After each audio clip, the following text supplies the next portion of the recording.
this webinar on Gandhi, Self and the Nation, representations of Gandhi in life writing in Assamese, organized by the Department of English and the Department of Assamese, Khowang College.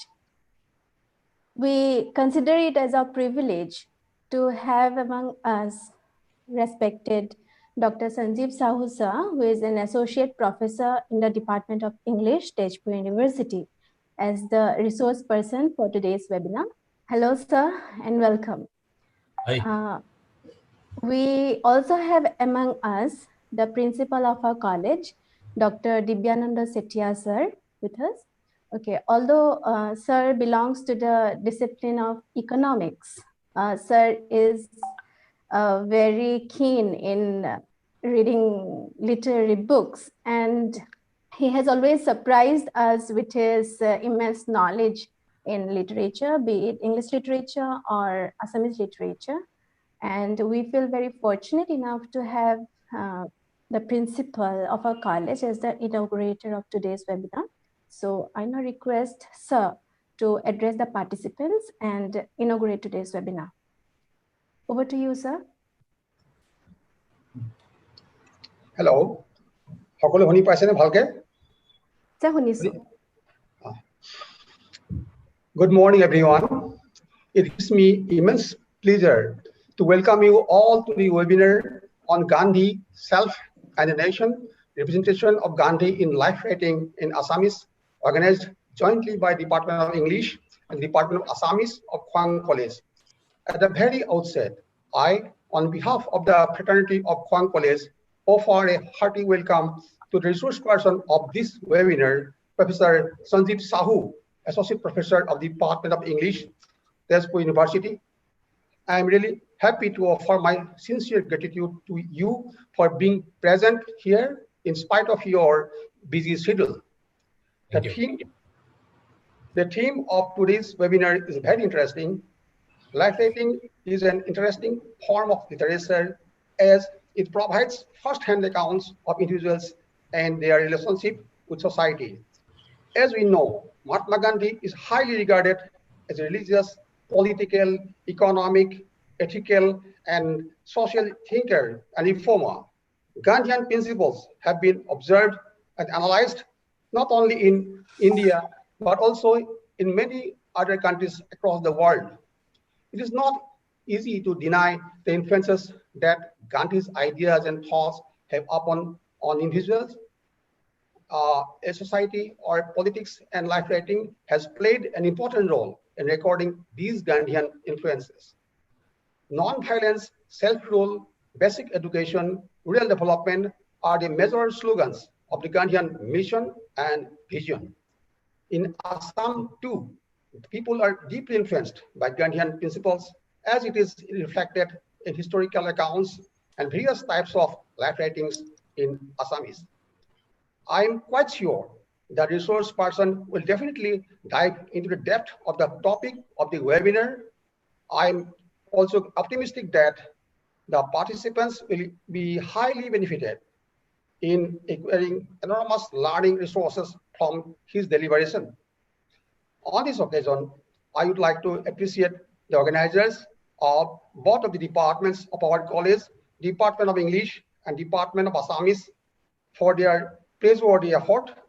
Once again, I welcome and thank each and everyone involved in the webinar. I wish all the success of this webinar. Thank you. Okay, thank you, sir. Thank you very much for your precise but very encouraging words for us. Okay, now before we proceed, I would like to read out some instructions for all of you.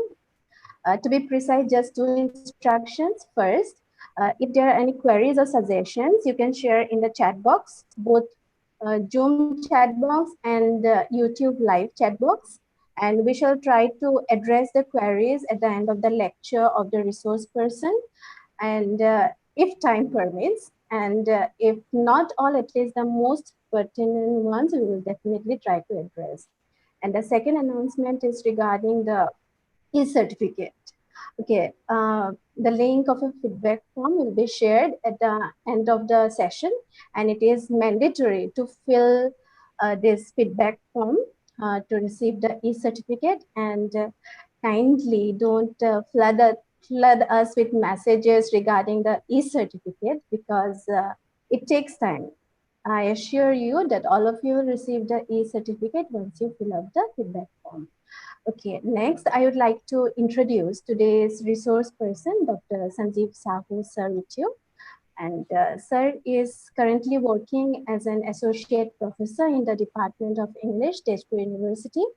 He joined the department in September 2011, and his areas of interest are life writing, Indian writing in English, popular culture, and travel writing. And he has also published articles in reputed journals and has also authored many book chapters. Uh, he has done some major translation works, mostly of life writing, of which I'm going to mention a few. He has translated Haribilas Agarwalar Atmajivani as the Diary of Haribilas Agarwala, and he has also translated Jugendra Narayan Bhuyan's Hodagor Bhulanath Borua as the Merchant Prince Bhulanath Borua, and he has also translated Devraj Roy's Moor Jibon with Uttam Roy, and has named it as Devraj Roy, My Life Story. And most importantly, uh, a book that he has translated, I'm going to mention now. He has translated Purnakanto Buragohai's travelogue, Patkair Hipare No Bosor. It is notable that Purnakanto Buragohai, he is a resident of Greater Khowang area, and his travelogue, which is named Patkair Hipare No Bosor, Sanjeev Sahu sir has translated it as 9 years beyond the Patkai, in collaboration with her respected, our very own Professor Madan Mohan Harma sir. And it has not been published yet, but it is a forthcoming publication. So this was a brief introduction of Dr. Sanjeev Sahu sir. Now I request sir to begin with his lecture. Over to you, sir. Thank you. Am I audible? Yes, sir. Okay. Good morning, everybody. Thank you, Kakuli, and thank you, Principal Sir and Dr. Sakya. As Kakuli rightly said, we had, in fact, one of my senior colleagues, Professor Madan Sharma, and we had translated, and in fact, it was published in 2016, the travelogue, Patkai Hipar and Nobosor. In fact, we are planning to bring out the second edition because we managed to somehow sell out. We sold.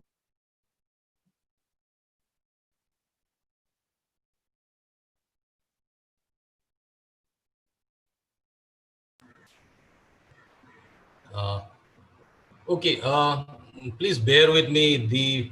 Though I am at present in Guwahati, somehow in this area, my net is not very strong. So if something happens to me, please do warn me. Okay, thank you. So I have been to Khowang at least 3-4 times. Purnakanto stayed in Dhemesi, so I'm not very well familiar with that area, but I've been to Dhemesi several times. His great grandson stays there. Grandson also is there, and it's a very interesting because when we look back at our history, that's why I took up this area of life writing, because when we talk about life writing, of course, I'll include autobiography, biographies, collective biographies. Then we can include diaries, letters, journals, memoirs. I'm going to talk about a couple of them. In fact, I had sent some of the material to you. I'm extremely sorry because right now I'm in Guwahati and I had to leave Tezpur a few months back when this whole corona thing exploded, and I could not access the text, in fact. So I'm very sorry for sending you a few of the text. But anyway, today I just want to talk about and share something about studying life writing, why we should pay attention to this. Because when we talk, of course, everyone is interested in life writing, particularly of the famous and the infamous. Recently, I think one of the actors committed suicide, and then everyone was trying to find out and dig up his Instagram and Facebook and Twitter accounts. So in a way, in modern world, I think even Facebook post, Instagram post, Twitter post, even WhatsApp status, these are a kind of recording. You can include them. Blogs, for example, are an important part of life writing. So this is very important because many a times we, of course, people pay attention, but I somehow feel that people pay attention, not for what can be gleaned or can be studied from there. People normally read to find out what this person thought about a certain, great political event or a social event. What does, like today, for example, we all are praying for Amitabh Bachchan, so we want to know what Amitabh Bachchan thinks about, like, if at all he writes his autobiography, what he thinks or what he thought about his experience in Corona. So we normally see autobiographies or biographies, and we try to see them as, something personal about uh, people, about incidents, about famous things. So in a way, autobiographies are used also by historians, particularly to confirm certain things.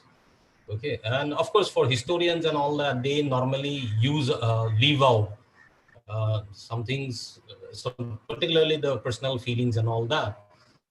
And as a student of literature, we pay extra attention to those things. Like, of course, we are also interested in facts, and today we are going to talk about Gandhi.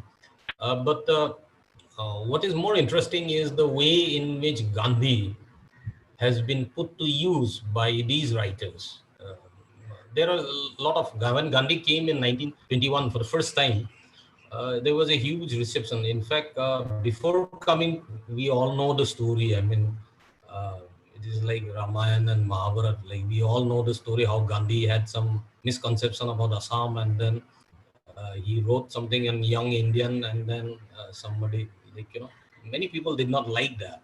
And then, of course, Gandhi, when he first came to Assam for one day, and then finally, of course, he stayed back for more than a week. And then he went here, everywhere in Assam, and he was met with a lot of, like, a lot of people came out. So all these accounts were published in newspapers, and then it was published in these, memoirs, political memoirs, autobiographies. So you have people like Omya Kumar Das, his Jivan Smriti. I'm going to talk. I have sent a few pages. I'm very sorry for the quality. Uh, so Omya Kumar Das, then we have Nalini Vala Devi, we have Raja Vala Das, we have Otul Chandra Hazarika, then we have,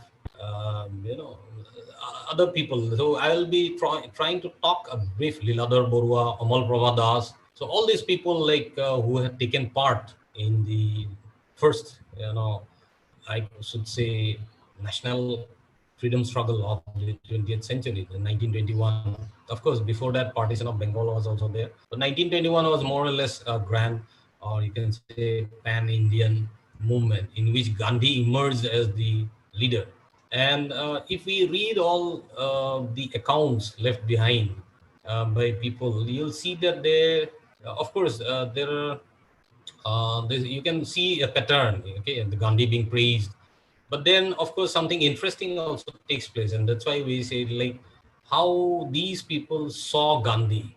Okay, so not just as a leader, not as somebody, a leader of, as a man who brought a new message of non-violence and satyagraha and resistance, but they also saw Gandhi as a, kind of as a figure, okay, a father figure, prophet, messiah, somebody placed on the lines of Mahapurush, Hankodev and all. You'll see that how he's seen as a Mahatma.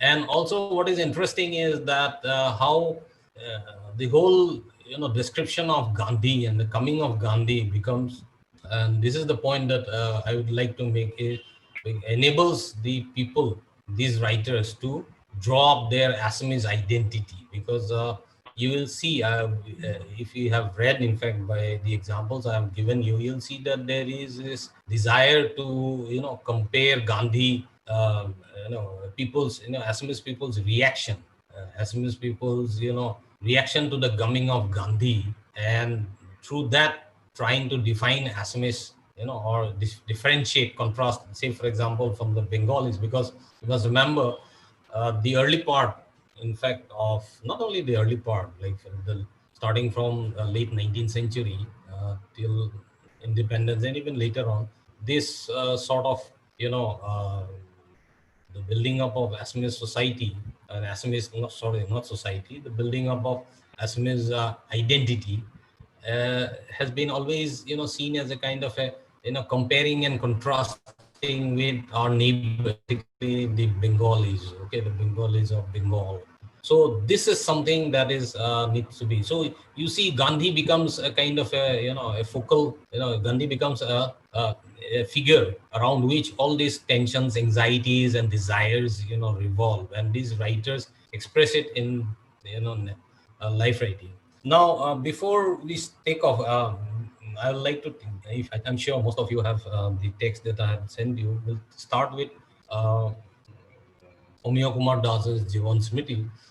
Uh, I will also like to tell you that as a student of life writing, particularly autobiography and even diaries, we must be aware that though uh, people normally associate, it's a kind of, as a Philip Lison and all these guys, they will say there is an autobiographical pact that the person who is writing it, we assume that is speaking the truth, and then this is the author.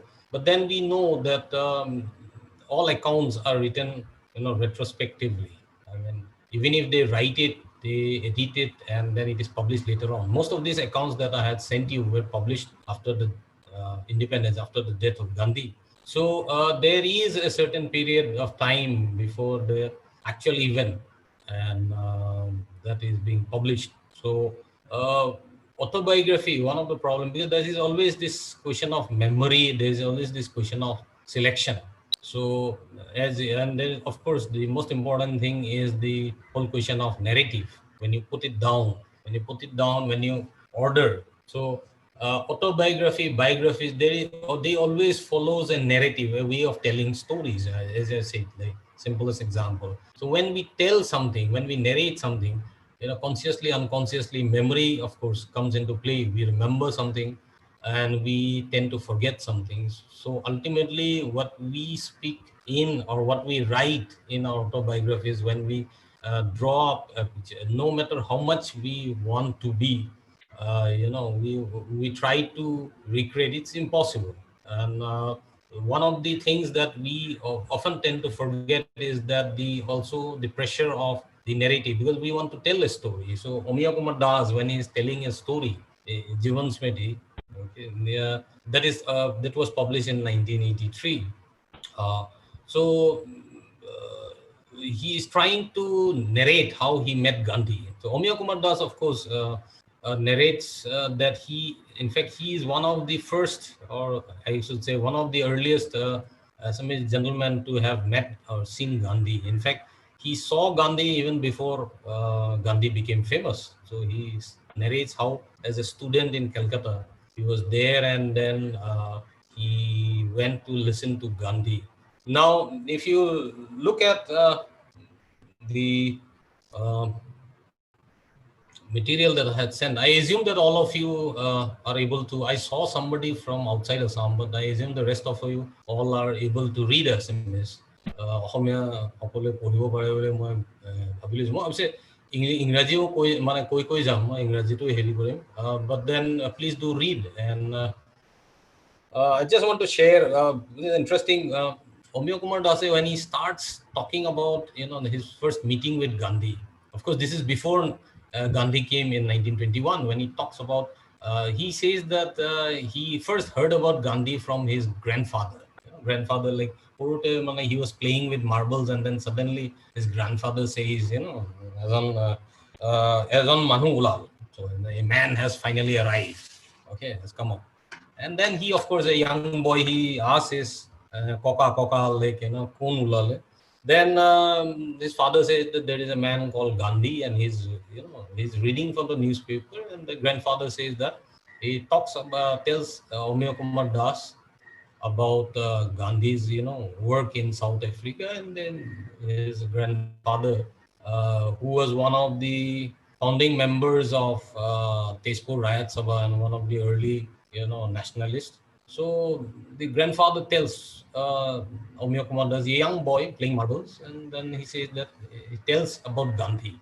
And then Omeo Kumar Das, the adult Omeo Kumar Das, writes, and this is very interesting. This is why, life writing is so much enjoyable.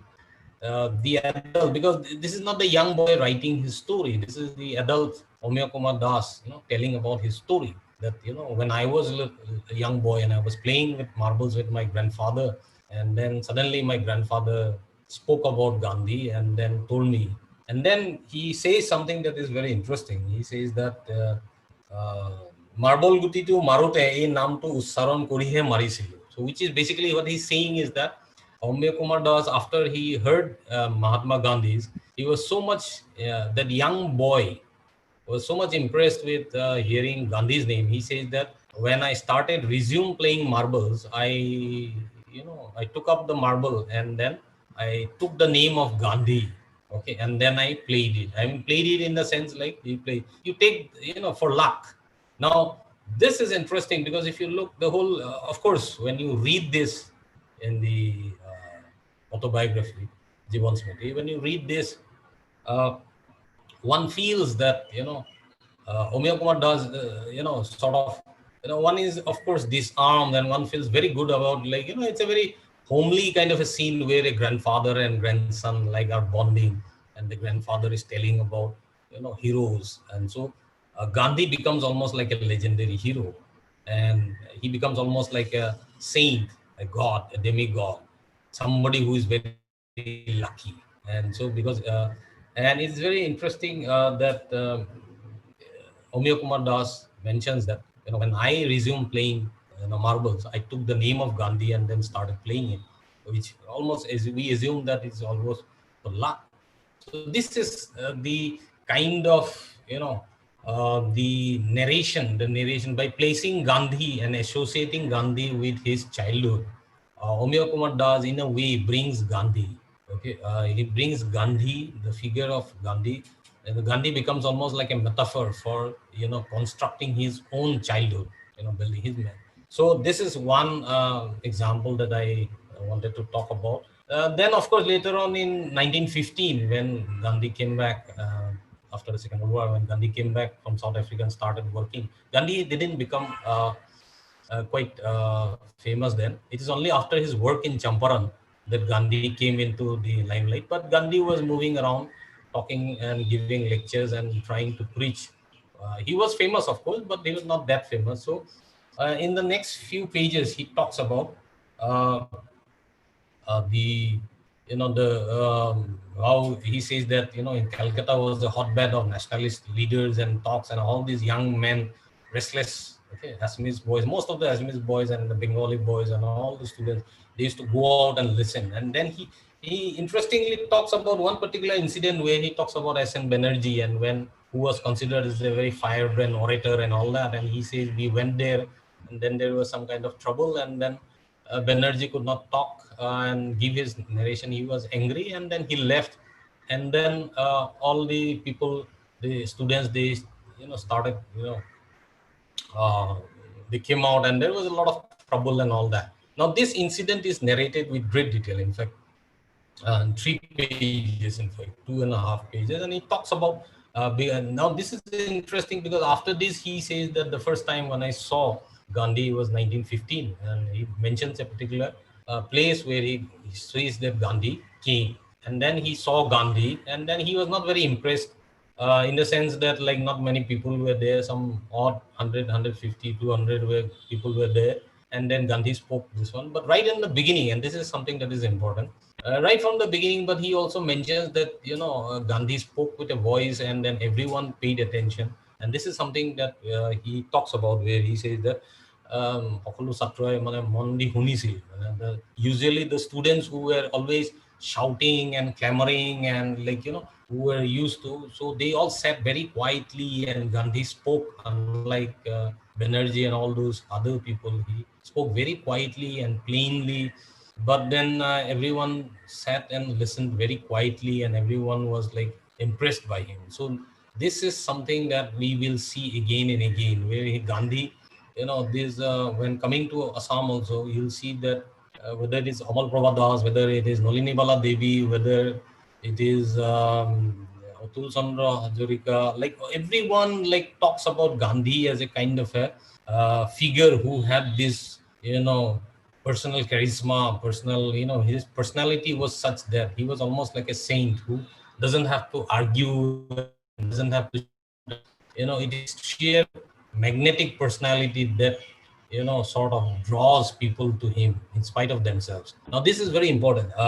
Another thing I would like to point out is that in Jivan Smriti, of course, which is divided into three parts, Omya Kumar Das goes on to describe the coming of Gandhi, and he talks about how Gandhi arrived in Tezpur, and Gandhi visited, of course, several places. So how Gandhi arrived in Tezpur and all those kind of stuff, and how he was received, and how people, accepted him, and then what he spoke, what he did. There is a detailed kind of a thing. So I will not take so much from Amir Kumar Das. We will talk about other things. But one of the most important thing, in fact, I would like to talk about three aspects here. One, of course, is the building of Gandhi as a Mahatma, as a person who is like seen as a holy person, as a saint, as a person who had almost magical qualities.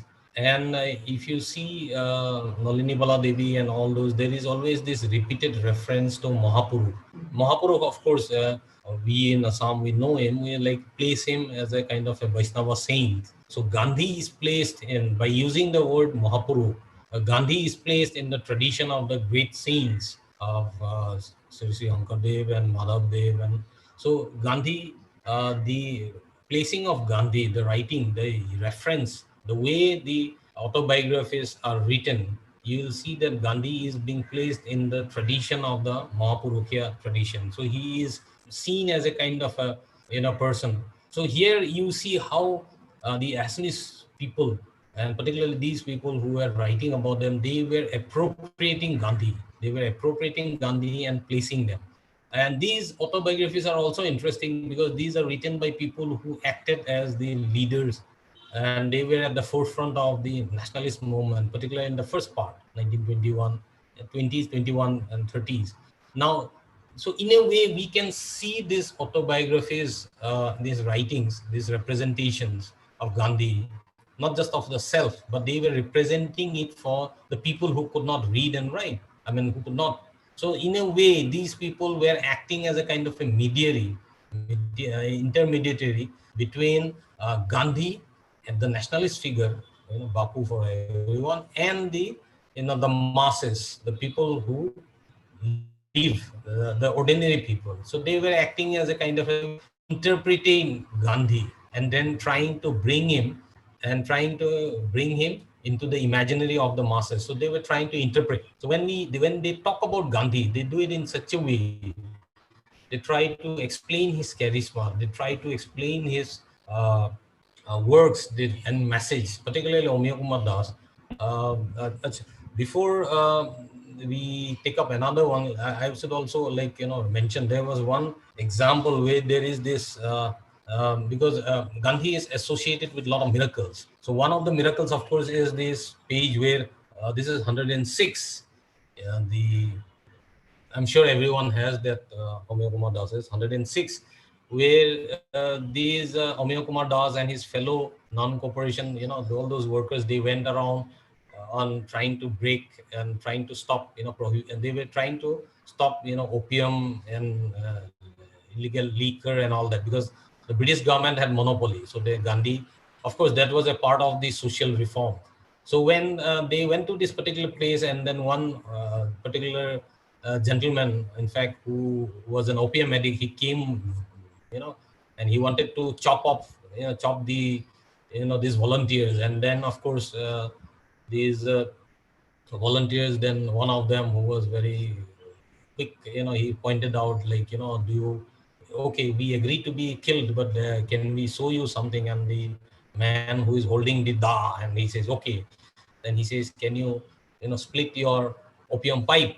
And then the man, of course, because it's made from bamboo, it's an easy kind of doesn't take a couple of minutes to make it. So he says, yes, I can do it. So he splits it open, and then the volunteers show him the soot and the ashes and all that thing in the pipe, and say, this is what happens in you. And so, like, the man also, though he's very angry and he's almost about to kill these young boys, and then he finally says, okay, I will not drink. So Omya Kumar does, while recording this incident, there are many other incidents, I will not mention them, but Omya Kumar does, what he does is that he uh, narrates this incident. Why is Omya Kumar Das narrating this incident? Because Omya Kumar Das is trying to point out to his readers that these are the miracles that Gandhi was able to do. Such was his name that his volunteers could go out. Such was his name that these volunteers could go out and they did miracles. So in a way, like, just like we have in Assam this tradition of life writing, Kotha Guru, sorry. Okay, so all those hagiographies. So you will see that these traditions continue with these writers talking about these people from Assam, talking about Gandhi. So it becomes almost like a hagiography where they praise Gandhi. They see him, even though he is not shown, his presence is felt in all these instances. Uh, I would like to point out that there were two other uh, aspects. This is, of course, forms a part of my paper that I've already submitted to Dibrugarh University. So hopefully after the Corona gets back into a little bit of, though people are talking about new normal. So when things become normal, it will be published. I just shared a few translations. I'm very sorry, like, I couldn't find the original translations and all that. There will be a little bit of mistake, but anyway, when it comes out, I'll do share with Kapoli, and then maybe if you are all interested, you can have a read. It will be published by Dibrugarh University History Department. So I have submitted the paper and this one. There are two other aspects that I would like to share with you. If you have read the things by Amal Prabha Das, how women, of course, saw Gandhi. Because you must remember that at that time, particularly in the middle class and all, the women were always segregated. When they want to meet Gandhi, Nolini Vala Devi also talks about how Nolini Vala Devi, of course, the daughter of the famous personality, but of course, interestingly, the daughter of Gopinath, not sorry, Nobin Chandra Bordole, one of the leading members of the first uh, you can say, part of the freedom struggle. So Nolini Vala Devi talks about how Gandhi is received and then seated among the ladies meet him separately, and then of course her mother offers him fruit, and the way the fruit is being offered, it's almost like as if the fruit is being offered to a saint. And then Gandhi, of course, does not eat much. He just takes a grape and then he shares it. So it's almost, you can feel as if, as if it is like, food is being distributed in the prayer house, Namghar, as we say in Assam. And it is as if like the fruit has been sanctified. And then Gandhi, of course, gives it to the young children. And then there is like the recording of uh, these young two boys, Putoli and all, how they sing songs and Gandhi blesses them. And Gandhi, of course, accompanied by uh, the two brothers. So how Gandhi blesses them, and there is the how Nolini Bala how describes how she remembers everything very clearly, even after all these years. And the description of the Gandhi caressing the boys is very interesting, because Gandhi, Atul Chandra Hazarika will also talk about how, when Gandhi came and he went and saw him at the Pandu Ghat, Gandhi, it seems, had patted his cheek and says, Kaisa ho beta? So, and he writes it. He is a famous poet, and he writes like, how Gandhi touched me. This, the touching of Gandhi, okay, being touched directly, of course. And then, of course, Noliniwala being a woman, girl, of course, she talks how, her brother had been touched. But, description, the description and the kind of, you know, the detailed description and the powerful, if you read the Assamese, you'll see how, emotional she gets while talking about Gandhi caressing the young boys. So it is a kind of a how, she feels, the narrator feels almost as if Gandhi had caressed every one of them, the child one of them, and they feel blessed. So here Gandhi becomes a figure, who through his sheer presence, darshan. In fact, there is a famous essay like Mahatma, waiting for Mahatma. So that this whole concept of darshan, how Gandhi, the very presence of Gandhi, electrifies and motivates and, sort of, changes. It's seen as a kind of a life-changing, experience. And this is narrated in that. And so whether it is women of course see, Gandhi in a different one, but whether it's a woman, whether it's a man who looks at Gandhi, they always see him, his presence, they refer to him as a kind of a Mahatma, but Mahatma not just as a, but place him in the kind of Mahapurukya tradition. And then of course, his presence, his touch, every word, the narrators presented as if, these words were meant specially for him, and he is the messenger and hierophant, the person who explains. So each of these writers, they see themselves as, uh, the privileged person who heard these words, and they are trying to put it down in their autobiography so that, people later on, then the common readers, the readers, they will be able to understand the mystic and the magic of Mahatma, his presence. So this Gandhi, of course, came 4 times to Assam, and each of them were recorded and all that. But that 1921 narratives, this is very, interesting. Now, we have talked about Gandhi coming back, and Gandhi is being seen as a Mahaprabhu, but there is also something that is very interesting. Talking about using Gandhi and talking about how Gandhi had been received, but they also start talking about the Assamese society. They're talking about leaders. Now, if you have seen the whether it's Omya Kumar Das or whether it is Atul Chandas, you will see that there is Noliniwala Devi, Amal Prabha Das. There is a description of the local leaders, particularly Navin Chandra Bodloi, Turunam Bhukan, two of the early the leaders who were actively engaged with this one. So you will see that there is a kind of description and praise not only for Gandhi but also for Turunam Bhukan, and particularly Navin Chandra Bodloi. Turunam Bhukan, of course, again and again has been praised because Gandhi knew Hindi and English and Gujarati, which of course most people in those days, common people, of course, could not or did not know Hindi, and then English, of course.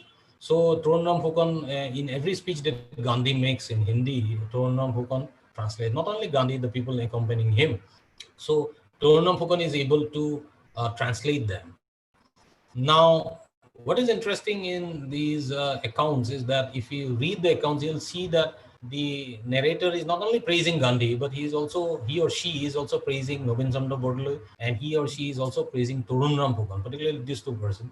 And they are being shown as very able leaders. I mean, Noliniwala Devi talks about how father, Gandhi asks certain questions about Assam, and how father Nobin Chandra Bodle is able to, Angulit, so everything about Assam. So, and Gandhi was very much impressed. So by narrating this, Nolinibala Devi in a way is also positing. She's placing Navin Chandra Bodoloi in a hierarchy. So she's building up the Assamese leadership.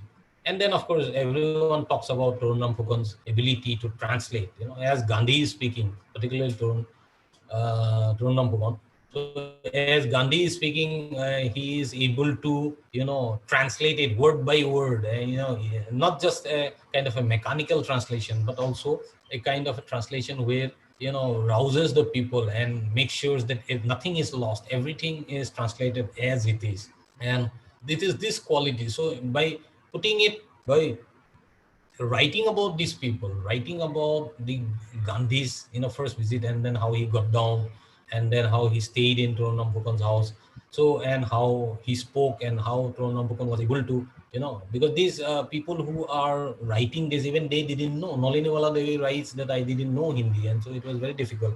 But of course, Fukan Damoria, he explained it so in such a manner that everyone was touched, and then we could remember each and every word. Atul Chandra Hazarika, of course, when he writes, even Liladhar Burua, uh, Atul Chandra, when he writes, they talk about how as a young boy we were not able to understand this, but we could make out and we were impressed. And then, of course, so this is how the Assamese leaders, they are brought into focus. This is how they were constructing a pantheon. So if Gandhi is in the top, Gandhi is the supreme leader, then these other leaders, Nobin Chandra Bodle, Ron Pogon, all these leaders are drawn up. And this is something, so this autobiography is not just about these writers. It is not also about Gandhi, but it is also about constructing a nationhood, and leaders who were following Gandhi, and leaders who were able to interpret Gandhi and bring Gandhi, connect Gandhi and the masses. So this is something that we see, this kind of, so when we see the descriptions, we see how Gandhi had been appropriated. uh, of course, it's not just the descriptions, but if we see, for example, the first burning of the foreign clothes when Gandhi came to, he first landed in Guwahati, and he stayed in Torunampukan's house. And then, of course, in the evening, there's a description. All the writers, they talk about how Gandhi is like, after his speech, Torunampukan and Rabindranath Tagore, they urged the people who were present that Gandhi would like, he would be happy if we, burn foreign clothes. So it seems like Nobin Chandra Bodle brought a whole cart full, all his clothes, and then Ronam Fukan also, and they burned it. It's called almost like a fire sacrifice, jiggo, as if it is. So the use of the word jiggo is also important because it's almost appropriating, because jiggo is basically, the sacrifice is to appropriate gods, like, Ognir, or Indra or Vishnu. So here the jiggo is to appropriate Gandhi. So Gandhi is seen as a god. And now what is interesting is that, like, it is not only Nobin Chandra Bodle Toruna, there's a description that, everyone started taking off their clothes, and then, throwing it, even umbrellas. Umbrellas, of course, were important in those days. So they started burning it. And this fire went on for, 4 or 5 days, 3 or 4 days, which is also something, these writers mention, even the little boy. So this is important because this is a way of showing how the Assamese people jumped into this freedom struggle, and how they were, able to sacrifice, this self-sacrifice. So this is also an indirect way of showing how the Assamese people did not lag behind the freedom struggle, and how Gandhi was, in fact, was impressed. He talks about how Gandhi was impressed, seeing that he thought this was the same, because like, some men, in fact, there are other accounts also where it say like some men became almost naked and had to go home after borrowing a gamuza or towel from somebody. So here we see so autobiography is not just like confirmation of certain facts, but autobiography is interesting because we see how, as Stephen Greenblatt will say, the self-fashioning, how the person who narrates his life, how he narrates, while narrating he's fashioning his life. And he's not only fashioning his life, but also he's fashioning the identity. He's also creating and building up the identity of his community, his nation. So that's why I talked about how Gandhi becomes a kind of a central figure. His effects, the people coming out to see Gandhi, people waiting, hours and hours, people giving all their money, even poor people coming and giving Gandhi. Omya Kumar Das has a lot of examples on that. We have also Benodar Mishra talking about how, even in Benodar Mishra, the example I would like to quote here is even the a foreign priest, like, he agrees to bring Gandhi. Okay, so the white man, American, in fact, he was American. So how he went and brought Gandhi. So we have miracles like, we have miracles happening everywhere. So it's not just like, people, giving up their things. Even there is a Benodar Mishra talks about how this particular car, Aquila car, which belonged to, sorry. So how this particular car, which could carry only 6 people, used to transport and used in Jorhat to carry 20, 25 people, which is almost like a miracle, and nothing, the car continued to be working. So which is a kind of a mystery. And so by putting in those kind of examples, by bringing in those kind of examples, how Gandhi is coming, and Gandhi is shown as a kind of a person who is like, being taken from this place to another to attend, and how he reaches out to the people. And by mentioning these miracles, Gandhi is seen as a kind of magical figure, but also seen as a patron saint who brings the Assamese nation into one. Uh, uh, how much time do I have, Kakuli? Okay. It's 11:47. Okay. Can I take just five minutes more? Then we can stop. Huh. You can proceed. Okay. Please do stop me, okay? Because I have this No, habit of we have rambling enough on and time. off. Okay. Uh, so there's a uh, uh, this example of Otul Chandra Hazarika talking about, like, how he as a child, as a this one, and Liladhar Burwa as a child, when he was studying in school, and then, like, they heard that Gandhi is coming, and then they boycotted the classes. They went and tried to see him, and then of course the teacher oppressed him. But it's very interesting if you look at the names, okay, how the teacher, who belongs to the Bengali community, of course, most of the teachers and all, they used to come from outside. So, and then how the teacher is seen as a tyrant, and then by very clever kind of positing how the teacher resists, and then how the teacher is seen as a lackey, as a kind of a, you know, uh, bootlicking kind of, then tries to punish these people, and then of course a collective fine is also imposed. Then of course the author also mentions that he tore the letter, and then he made sure that it never reached his father. But then the other students had to pay a fine of 4 anna. And then of course he also mentions that during that time, of course, the young people, we did not know,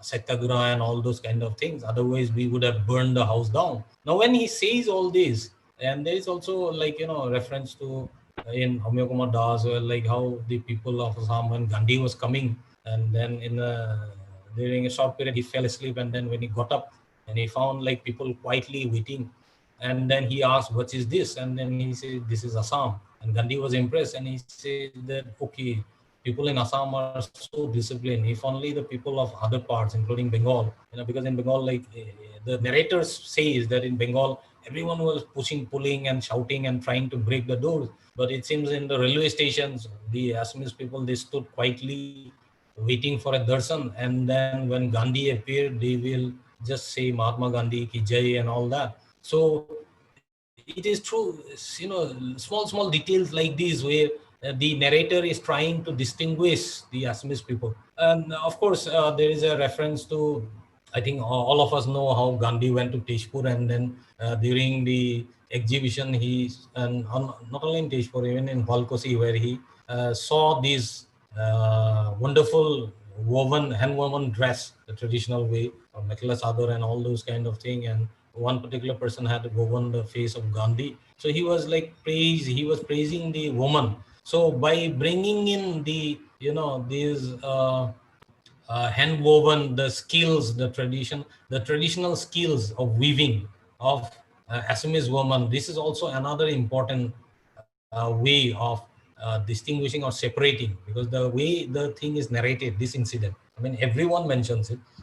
The way this incident has been narrated, it is the writers always make it clear that this is one of the distinguishing markers of. And Gandhi was impressed. In fact, he said that, like, if only every Indian woman knew how to weave like this, these people can weave dreams, then he said, there will no problem. Because so here, interestingly, the traditional skill has been, very cleverly woven into the fabric of, Gandhi's satyagraha. Like, Gandhi always focused on weaving, and because he saw it as a kind of a resisting the economic oppression of the British.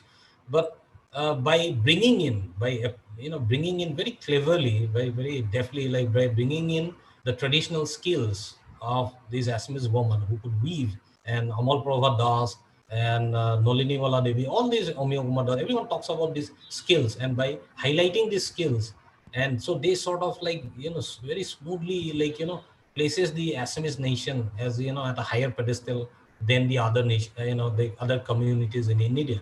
And by showing that, it's like saying that, okay, we are the best, we are better than other people. But the proof lies is that, see, Gandhi came and he praised our woman. Okay, so I'm putting it very crudely, but that is how the whole thing works. So by bringing in these recollections of the children as a child meeting them, as woman seeing, Gandhi, meeting Gandhi, listening to his word, not being able to understand much of it, but feeling his presence. And then by seeing him, Amal Prabha Das talks about how one of her old aunt, who, when Gandhi was staying at Horonia, Amal Prabha Das is the daughter of. So how this particular old lady who used to work very hard and then fell sick, and she had to be taken away. And then she, while Gandhi was staying in Hornia, she said that I will not be able to see him. And when Gandhi heard of it, he took time off his busy schedule, and he went and met this old lady. And this old lady was very happy. And then the Amal Prabhadas writes how after some few days she died, but she died happy because she had seen the Mahapurukh. I mean, Mahapurukh obviously here refers to Gandhi, but Mahapurukh is a great, the rough translation will be Mahatma, or great soul, a great man. But here, of course, when we use the word Mahapurukh, because all these life writings are in Assamese, the words carry a strong allusion to the Vaishnava saint, starting with Hankordev and Madhavdev and all that. So by through these examples, I hope, like, I just want to, like, emphasize that, when we talk about life writing, through, life writing is something that is very interesting, but at the same time it requires, it requires a in-depth study, because, many things like which we, most of the time, of course, we read for facts, but and historians, of course, they use it for facts. But as literary students, we have to also see how the anxieties, how this way of anxieties, and how this conflicting, things that were happening in Assam, for example. Even during the freedom struggle, there was always this, conflicting uh, tendency of, building up the Assamese identity. So you have, I wouldn't like to use the word subnationalism, but this, conflicting forces of Assamese nationalism, colliding and sometimes acting against the pan-Indian nationalism, and how all these anxieties were being played out in the autobiographies, and how these writers, whether it is Omiya Kumar Das, Lidadar Sodhi, I mean Lidar, even Atul Chandra Hazarika, Amal Prabha Das, Nalini Wala Devi, Venudar Mishra, all these guys, Chandrabala Burwa, we recently, one of my students had translated.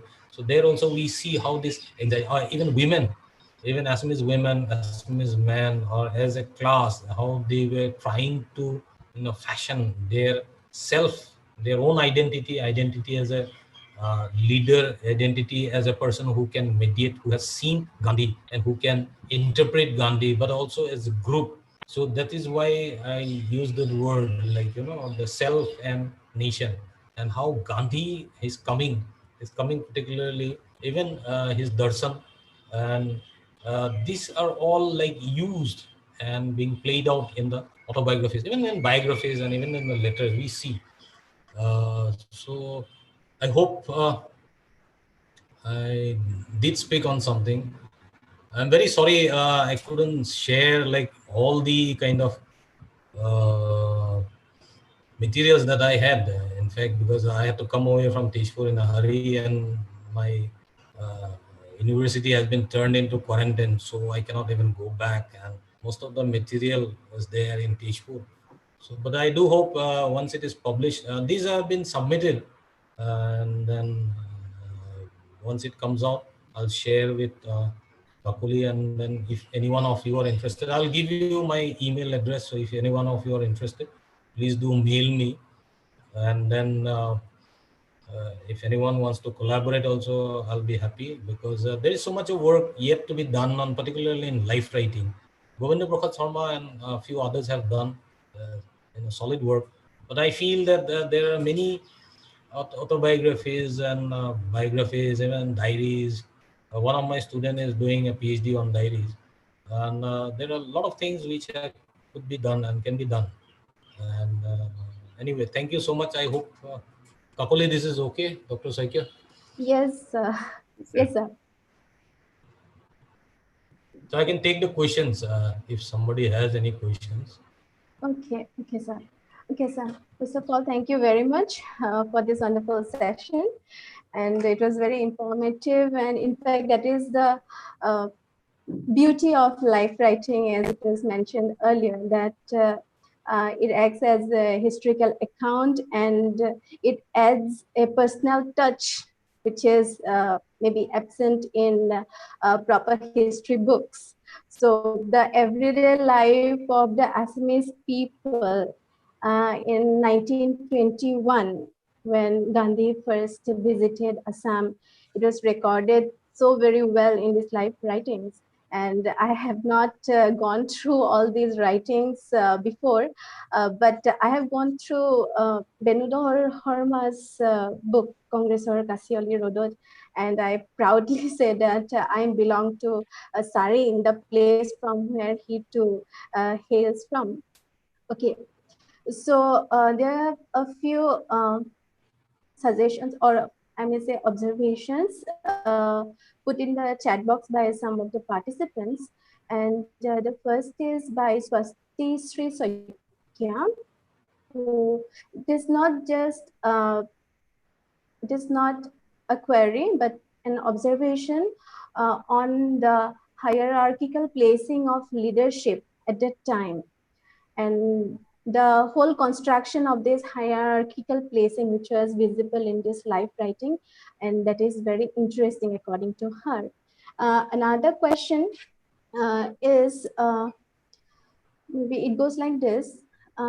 In the process of looking up to him as Mahatma, do we tend to overlook Mohandas Karamchand Gandhi, who, like every other people, was prone to certain bad habits in his young days? So, how would you look at this?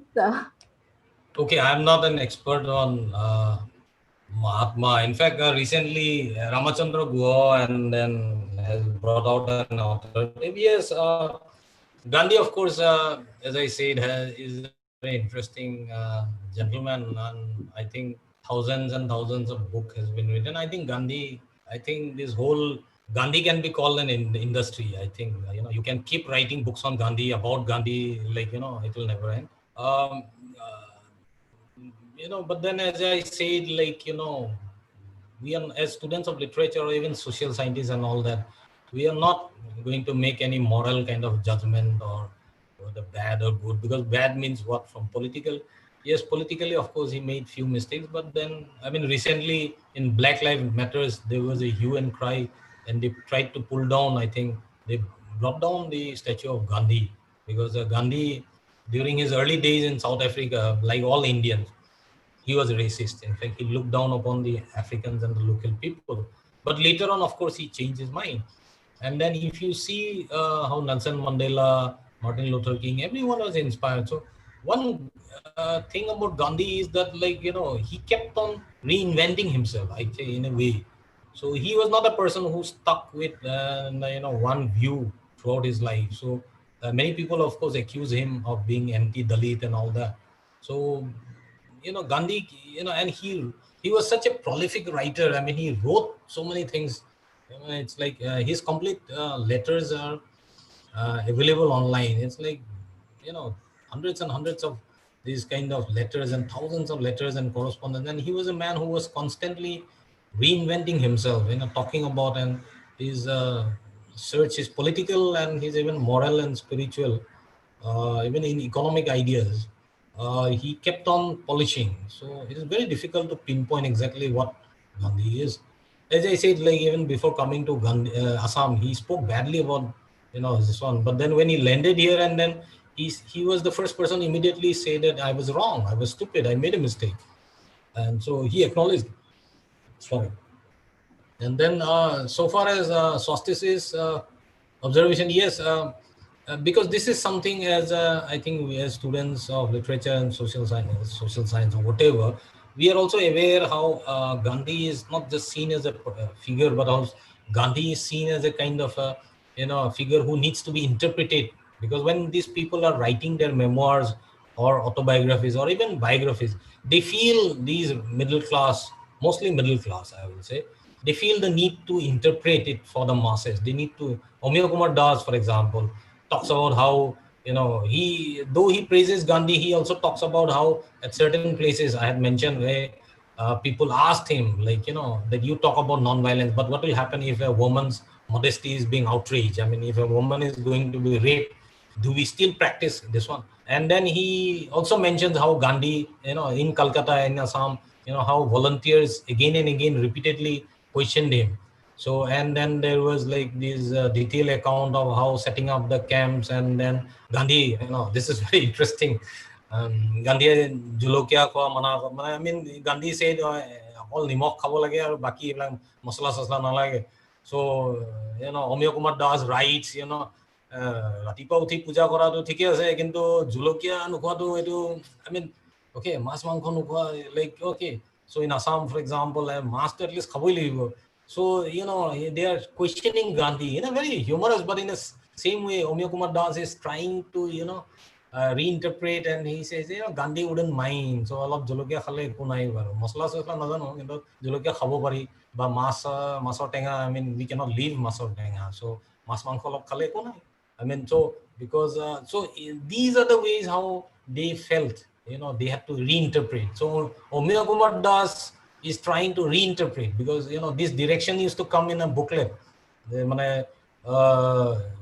Camp, volunteer camp, ashram khulile, all these volunteers satyagraha kora, how will they stay? So they have to get up early in the morning, they have to pray, then they have to eat communal, I mean, they have to eat together. So hey description to duty, I mean, he mentions like, nimokhor baire baki masala masala. Gandhi actually had very bland food. Even Amal Prabha Das says that, like, how her mother, Gandhi came with a huge entourage, and all these people were staying in their house near Panbazar. And then Amal Prabha Das writes that Gandhi ate bland food, but her mother, and there was instruction from Gandhi's party that you give bland food to everybody. But Amal Prabha Das writes that my mother, like being a traditional Assamese, housewife, I mean, because Assamese people are very proud, no? I mean, আমি অতিথি ভৱ, আলহী আহিলে ভাতটো খুৱাবই লাগিব, যেটা বজাতে নহওক, আৰু ভাত কি মাছ মাংস যি সব সকলো বস্তু. So he says, like, Amal Prabha writes how her mother started feeding the rest of the people with good food. And then somehow the news reaches Gandhi, and Gandhi calls, like, her mother, and says that, why are you disobeying my orders? Like, and then she, this woman who is not even a political leader, and she's just a housewife, she says that, this cannot be. I am not giving you food, but I am a housewife, and these people are my guests. So I don't care. So in a way, like, all this thing is like how this she's not even a political or hairy figure, but how this housewife stands up to Gandhi, the mighty Gandhi. Gandhi সকলোৱে ভয় কৰে, সকলোৱে মানে, কিন্তু how Amal Prabha writes how her mother stood up to Gandhi and said that nothing doing. You are, The rest of the people, I will feed them as and how I want them, because they are my guests. And as an Assamese, housewife, we must feed good food to the guest. So mase momoy bhalke jolke solke di, okay, moi khwami. So, and she insisted, and then Gandhi, of course, very humorously, reported that he says, okay, please continue.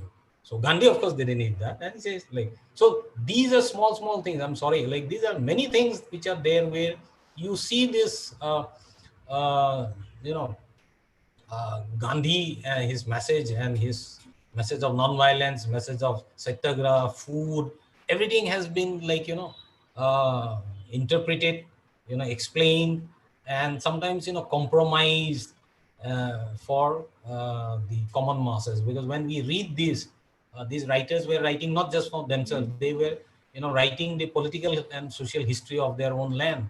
So they knew they had to interpret it. So yes, and they saw themselves as hierophants. I mean, is a person who interpret uh, Gandhi and his message for the common public. I hope that that satisfies. Okay, sir. Okay, Swastishri Sakya has again redirected a question.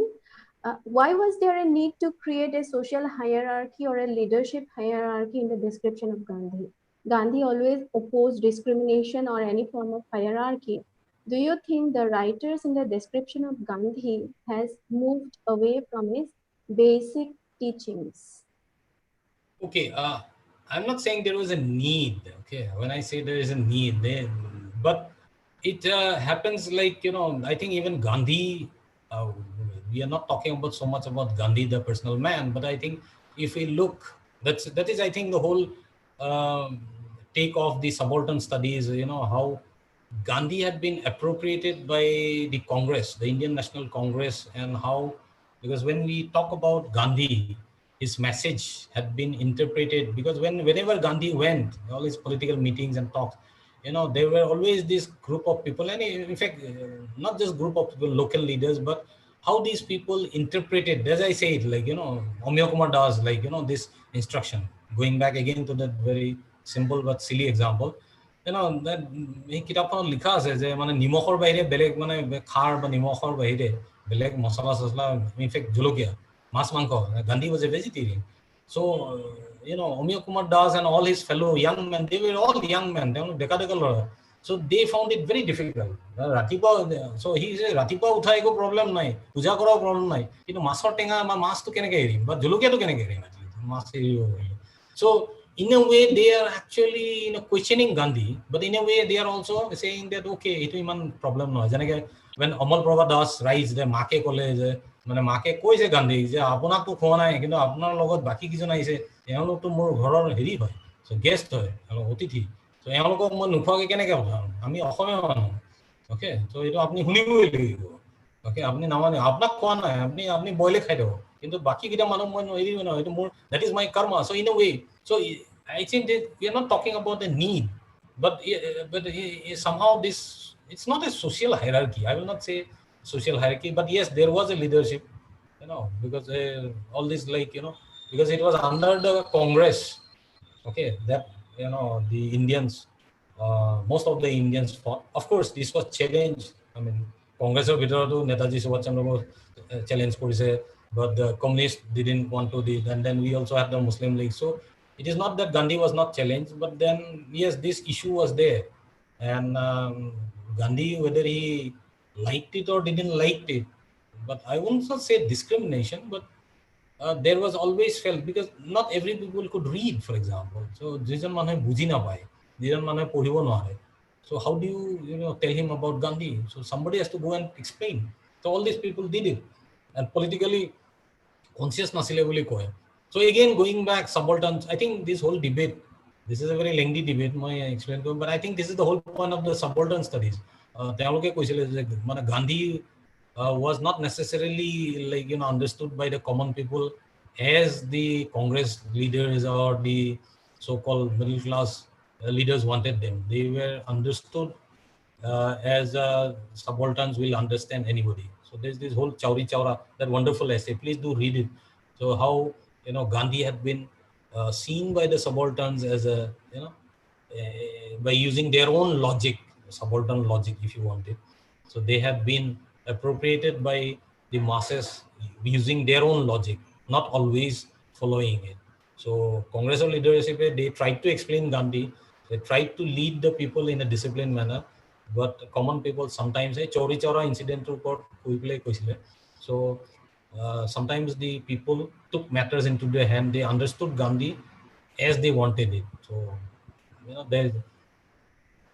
I hope this is like I would ask Swastisi to please do read Gandhi's essays on Gandhi by the subaltern theorist.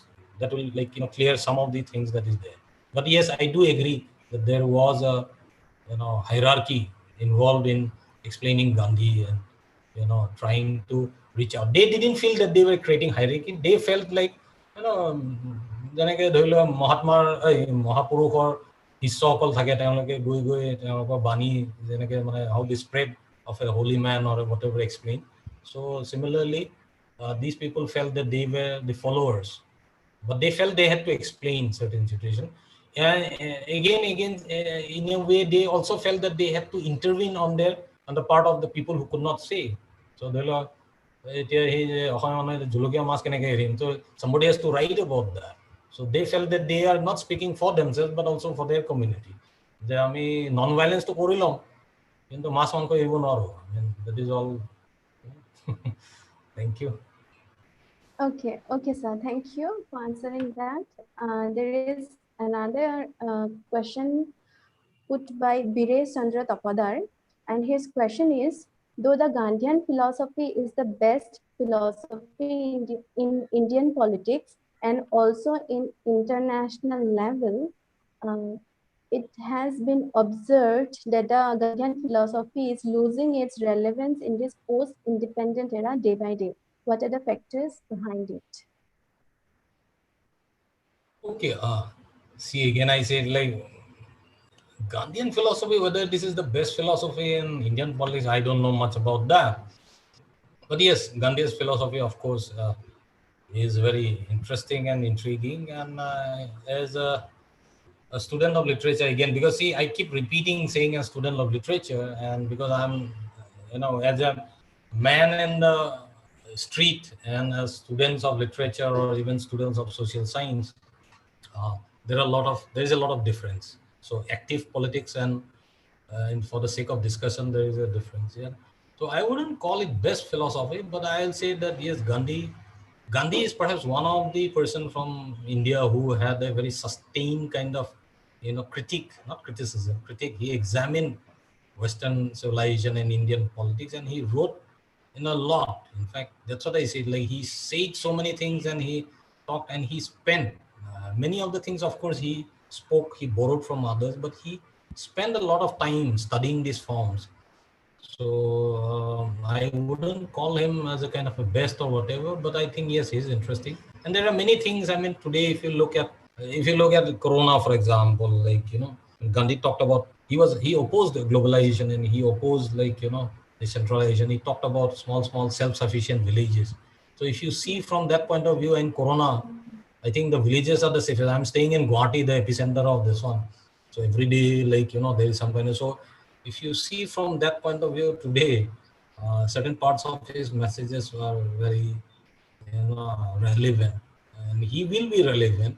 But the best thing, of course, I think in conclusion, I'll say that the best part about Gandhi is he always welcomed criticism. He is the first man to keep examining. This is a very rare quality. He was not afraid to say that I was wrong and perhaps this is not going to work. So he kept on inventing, kept on revising his own practical politics as well as his own philosophical. But he was not afraid. Some people might see it as, the Britishers, of course, they were very angry. They called him very cunning. If you read the autobiographies or most of the Britishers, the accounts, their letters, they called him cunning because he kept on changing his tactics or his words. So they thought he was he's not taking a single, stance. But for Gandhi, that is wrong. Okay, and then I think there is somebody who says relevant. Please, I am not an expert on Gandhi, okay, neither is philosophy and all. Like I was just a student of Present education system, again, I think Naya Talim is focus on skills, something that is very, very important. Gandhi didn't like the kind of education that the Britishers imposed, and which we still continue. I mean, right now I don't know, but so much about employment and no life skills.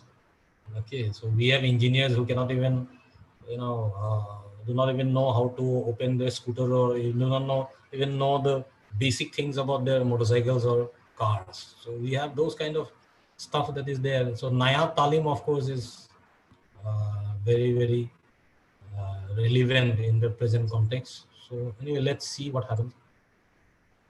Okay, okay. So that is answered. So let us take up another There is question. one more, like bias from people about Northeast. Yes, Okay, go ahead. this has been put by Daisy Priya Gugul. She is one of our colleagues. And she has written, there has always been a bias about the people from the Northeast from other parts of India. As you said, Gandhi too had held such biased views before his visit. Do you think his perspective on the Northeast had contributed to the stereotypical opinions about the Northeast for the rest of India? This is something interesting.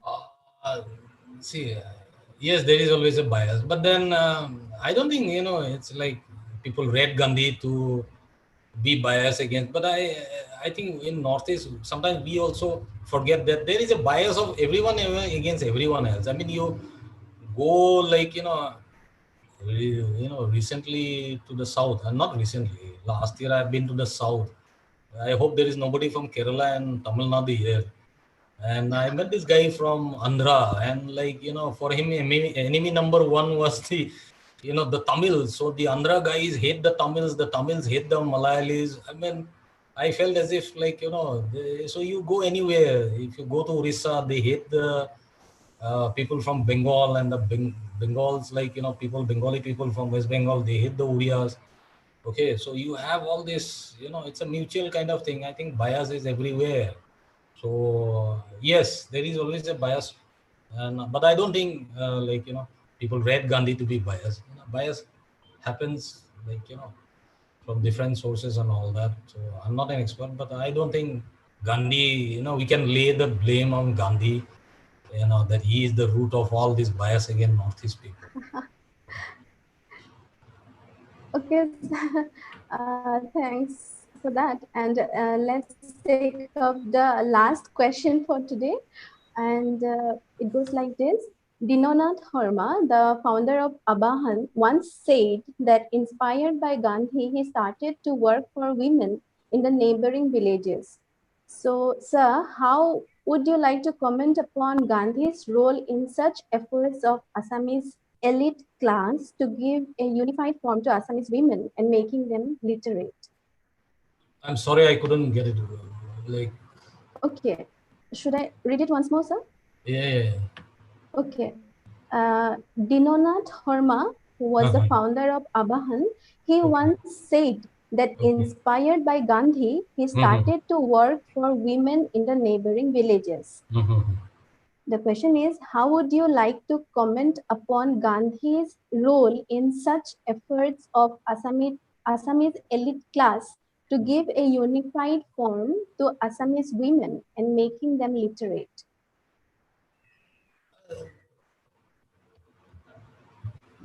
See, I wouldn't call him the elite, but yes, a lot of people, in fact, even Omya Kumar does, and when Gandhi called, many people left their jobs and, went to that was the part of, Gandhi's program, that you go out, try to, educate the people, make them stop drinking and wasting, particularly opium was a very sensitive issue. So he talked about that. um, yeah, Gandhi was seen as a kind of a unifying force, and he inspired a lot of these people. That again, going back to Swastis's question, like when we talk about the elite leading, it's not that they led a very comfortable life, but many of them sacrificed and they worked among the people, and they were able to achieve a lot, and unifying the people, bringing them together, enabling them to share certain common, unifying their protest. It's not that before Gandhi came, people in Assam were not fighting against that. please, let me be very categorical in saying that people have been fighting against resistance everywhere. Gandhi was a kind of a person who came, and then maybe because of his sheer magnetic, personality, and also the fact that he was also very clever, because the way he posited himself, the way he placed himself, say for example, Gandhi did not wear, and then he led a very austere life, and that is easily recognizable, of course, in India, where we have this whole tradition. That's what I said. Gandhi could be very easily appropriated by most Indians into their local, in every part of India we have these local saints, and so in India, in Assam, for example, we have this Mahapurukya tradition. So when Gandhi is brought in, and then people saw him, they felt, okay, this is some kind of Mahapurukh is a kind of a Vaishnava saints, and he has come back to redeem and save us. So they were able to connect, and they were able to connect also because you had this core followers, people, young people, educated people who were willing to pay the price, struggle. Ame Kumar Das how says that when Gandhi came and he was in charge of the Tezpur Congress office before the office was actually set up, he said, they said, send us 12 people, and he said, there were many other people who came, and they said, even if you do not send us representing Tezpur, we will go. And these people started walking, and so Ame Kumar does how these people were ready to walk from Tezpur to Guwahati. So this must be around 170, 180 kilometers. Okay, so this took them 4 days or 5 nights, something like that. So he talks about all these people, and how he helped these people, saying that you start walking at early morning around 3 o'clock, you walk till 8 o'clock and 9 o'clock, and then you stop for food. Do not walk in the hot sun. And he gave them be careful about the water, boil it, and then he gave them some simple medicines, and then he said that don't carry too much of luggage because you have to walk. So these kind of leadership qualities, yes, the elite or the middle class people, the educated people, they sacrificed their jobs and gave up comfortable. They did it. They did it because they were inspired by Gandhi's words, and these are the people who brought the whole machinery of Congress, brought Gandhi's message, and in a way, yes, they brought together the people. I hope that answers that.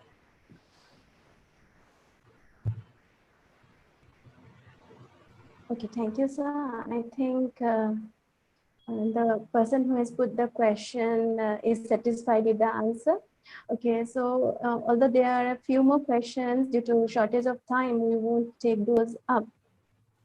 Maybe those questions may be answered in another platform if we get the chance to. So we come to the end of today's session. Sir, thank you so very much for giving us such a interesting and wonderful session. And we have got the chance to listen to you.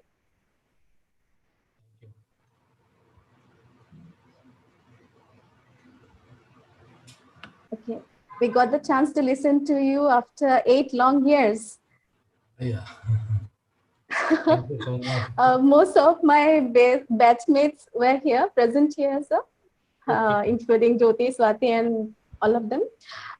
Okay, thank you once again very much, sir. So now I would like to request the coordinator of this webinar, Dr. Sachidananda Sekhya, sir, to offer the formal vote of thanks.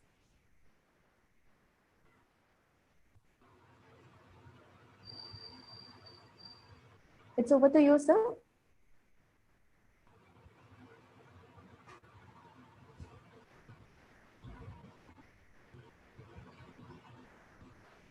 Sachida, sir, can you hear me? Yes, there is a network problem Okay. here.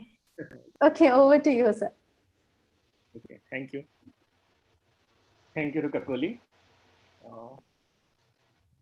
আমি আজিৰ online যি বক্তৃতা অনুষ্ঠান আয়োজন কৰিছিলোঁ, ইয়াৰ আমি শেষ পৰ্যায়ত উপনীত হৈছোঁ। গতিকে আজিৰ এই বক্তৃতা অনুষ্ঠানৰ হলাগৰ হৰাই মই আগবঢ়াবলৈ লৈছো খোৱাং মহাবিদ্যালয়ৰ অধ্যক্ষ ডক্টৰ দিব্যানন্দ চেতিয়া ছাৰলৈ মই প্ৰথমেই হলাগৰ হৰাই আগবঢ়াব খুজিছো তেখেতে অনুষ্ঠানটি পাতিবলৈ আমাক অনুমতি দিয়াৰ লগতে প্ৰয়োজনীয় যি দিহা পৰামৰ্শ আছিল হেয়া আমাক দি আৰু লগতে উৎসাহ উদ্দীপনা যোগাই দুয়োটি বিভাগলৈ যি সহায় আগবঢ়ালে তাৰ বাবে আমি দুয়োটি বিভাগৰ তৰফৰ পৰা তেওঁক ধন্যবাদ জ্ঞাপন কৰিছো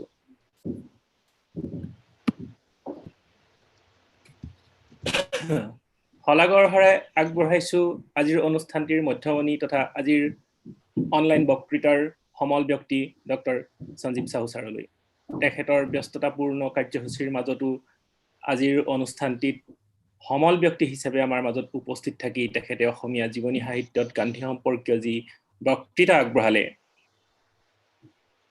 হেয়া আমি অতি আনন্দিত হৈছো আৰু আপ্লুত হৈছো তেওঁ আমাৰ চিন্তাৰ নতুন দিগন্ত মুকলি কৰিলে বুলি আমি অনুমান কৰিছো ছাৰলৈ পুনৰ ধন্যবাদ ছাৰ হলাগৰ হৰাই আগবঢ়াইছো আজিৰ ৱেবিনাৰৰ সমূহ অংশগ্ৰহণকাৰীক আপোনালোকে এই ৱেবিনাৰখনিত সক্ৰিয়ভাৱে অংশ লৈ আমাক ভৱিষ্যতে এনে আৰু আলোচনাৰ কাৰ্যসূচী হাতত ল'বলৈ অনুপ্ৰেৰণা যোগালে আপোনালোক সদৌতিলৈ ধন্যবাদ জনালো ইয়াৰ পিছতে হলাগৰ হৰাই আগবঢ়াব বিচাৰিছো খোৱাং মহাবিদ্যালয়ৰ আভ্যন্তৰীণ মান নিৰূপণ কোষৰ সমন্বয়ক দীপালী শইকীয়া বাইদেউলৈ আমাক সকলো সময়তে প্ৰয়োজনীয় দিহা পৰামৰ্শ দি সহায় কৰাৰ বাবে বাইদেউলৈ ধন্যবাদ জনালো হলাগৰ হৰাই আগবঢ়াব বিচাৰিছো ইংৰাজী বিভাগৰ মুৰব্বী অধ্যাপক বিজু চেতিয়া ছাৰ আৰু অসমীয়া বিভাগৰ মুৰব্বী অধ্যাপিকা লুকদা গগৈ বাইদেউলৈ লগতে প্ৰয়োজনীয় দিহা পৰামৰ্শ প্ৰদান কৰি সততে উৎসাহ যোগাই অহা অসমীয়া বিভাগৰ অধ্যাপিকা লাবণ্য চুতীয়া বাইদেউৰ লগতে ইংৰাজী বিভাগৰ তৃস্মিতা বৰা ডিজি প্ৰিয়া গগৈ আৰু অসমীয়া বিভাগৰ ৰশ্মিৰেখা বৰালৈও এই আপাহতে ধন্যবাদ জনালো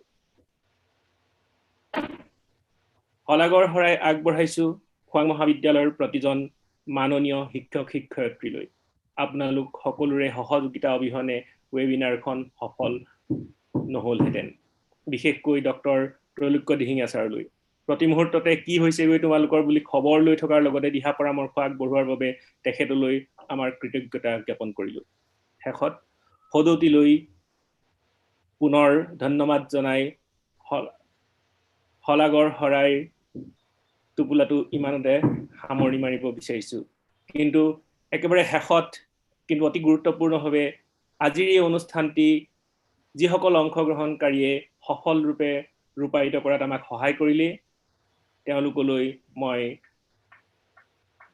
কৃতজ্ঞতা আৰু ধন্যবাদ জ্ঞাপন কৰিছো আৰু ইয়াৰ লগে লগে আমাৰ অনলাইন এই বক্তৃতা অনুষ্ঠানৰ সামৰণি পৰিছে বুলি ঘোষণা কৰিছো লগতে অংশগ্ৰহণকাৰীসকললৈ এটি ঘোষণা ৱেবিনাৰ চলি থকাৰ সময়তে জুম আৰু ইউটিউবৰ যোগে আমি যি ফিডবেক লিংক প্ৰেৰণ কৰিছিলো তেওঁলোকে সেই লিংকত গৈ পেলাই তেওঁলোকৰ ফিডবেকসমূহ তেওঁলোকৰ পৰামৰ্শসমূহ আমাক আগবঢ়ালে ভৱিষ্যতে আমি আকৌ এনে কামত আগবাঢ়িবৰ বাবে অনুপ্ৰাণিত হ'ম আৰু তেওঁলোকৰ মানপত্ৰসমূহ আমি অহা 10 দিনৰ ভিতৰত তেওঁলোকলৈ মেইল যোগে আমি প্ৰেৰণ কৰিম Dear participants, we will send e-certificates to all of you who have filled up the feedback form provided through Zoom chat box and YouTube chat box during the webinar.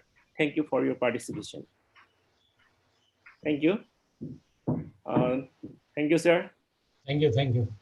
I hope I've given my email, so if anybody is interested. Yes, sir. I already sent the email ID in the WhatsApp group also. Okay. Because a lot of people are from the Assamese department, also other people.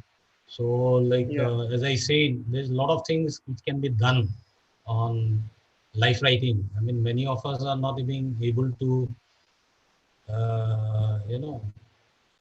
procure even books, rare books.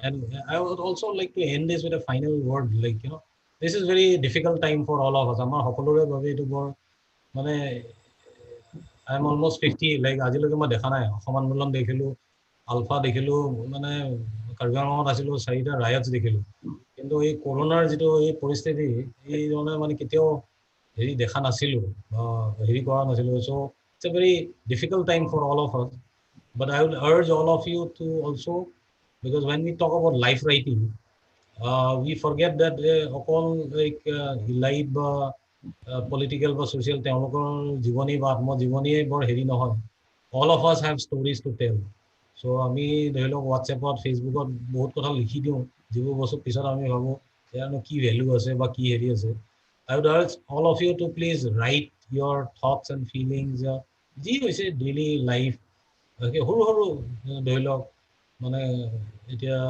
সৰু কথা এটা দোকান যাবলৈ ভয় লাগে কাষৰ ওচৰ চুবুৰীয়াক মাতিবলৈ ভয় লাগে so these things so later on maybe you can publish it in a record আমাৰ মানে এটা ডাঙৰ ভুল হয় কি মইনো কি মানে ইন্টাৰেষ্টিং বস্তু মইনো কোন হয় so this is not actually the thought process please do write about yourself keep a diary write about your own experiences and please do share এতিয়া নহলেও পিছত as a publisher but it's important এই ৰেকৰ্ডটো লাগে আৰু corona আমেৰিকাত হৈ থকা ইটালীত হৈ থকা বা দিল্লীত বা মহাৰাষ্ট্ৰত হৈ থকা আৰু অসমত হৈ থকাটো বেলেগ খোৱাঙত কৰোনা মানুহে কি ধৰণে বা how people experience in a village in a city in a town even towns are different so we are in a different areas so this is necessary record life writing is interesting because this everyday life that we live this is very important and people should record it please do keep a record